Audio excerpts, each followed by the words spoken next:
Sir, मैं अपनी बात का आगाज करने से पहले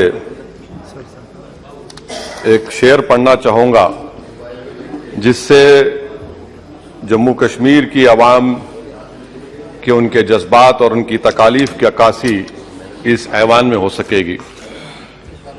शायर ने कहा कि आज वो कश्मीर है महकूम मजबूर और फकीर, कल जिसे अहले नजर कहते थे ईरान सगीर, सिनाए अफलाक से उठी है आवसोजनाक, मर्द-ए-हक़ होता है जब मरूब सुल्तान व अमीर। कह रहा है दास्तान बयादारी आयाम की, कोह के दामन में वो गम खाने दे खाने पीर। और किसी और जगह पर एक शायर ने अच्छा कहा कि घात में सयाद पहलू में है खटकता तीर का, एक पहलू ये भी है कश्मीर की तस्वीर का।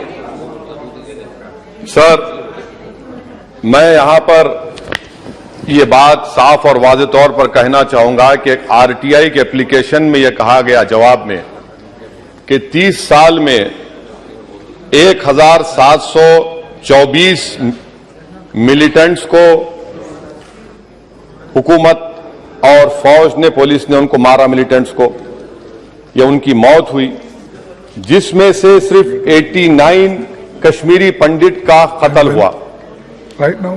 और सर 30 साल में एक ही आदमी का एक minute. Honorable members, if the House agrees, then the time of the House may be extended up to disposal of financial business of Jammu and Kashmir.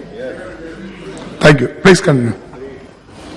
और सर, हैरत की बात यह है कि कश्मीरी पंडित के ताल्लुक से बड़े गम और आंसू बहाए जाते हैं, मगर 30 साल में एक ही आदमी को कोर्ट ने उसको सजा दी। और विटनेस कौन था? कश्मीरी मुसलमान हरदनाथ वंचू के कत्ल के केस में।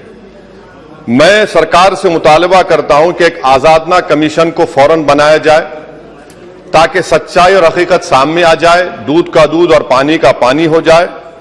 और हैरत अफसोस इस बात का है कि 1500 नॉन पंडित हिंदुओं का भी कत्ल हुआ मिलिटेंट्स की तरफ से, मगर उनके बारे में कोई आंसू नहीं बहाया जाता, उनके बारे में कोई पिक्चर नहीं बनती अपनी जेब गर्म करने के लिए।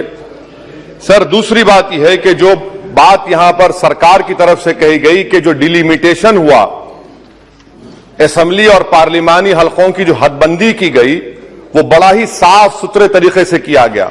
कितना साफ सुथरा था देखिए सर, अनंतनाग को उन्होंने मिला दिया पूंछ और राजौरी से। इतना साफ सुथरा था कि साउथ कश्मीर एक ऐसा इलाका है जो कंप्लीट एथनिकली कश्मीरी है, वहां से आप उसको मिला दिए पूंछ और राजौरी में। अगर दिसंबर में इंतखाबात होंगे तो मुगल रोड तो बंद होगी, तो किसी को आना है तो डोडा, उधमपुर, जम्मू, पूंछ से उसको आना पड़ेगा। कितने डिस्ट्रिक्ट क्रॉस करेंगे? यह आपका साफ सुथरा मुजाहरा है।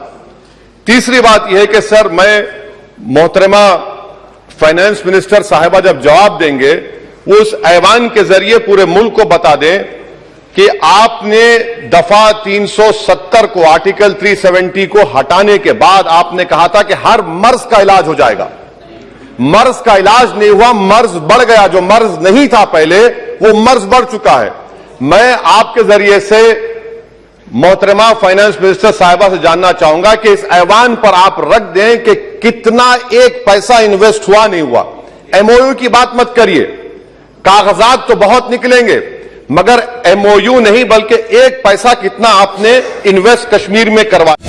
सब्सक्राइब कीजिए हमारे चैनल को और बेल आइकन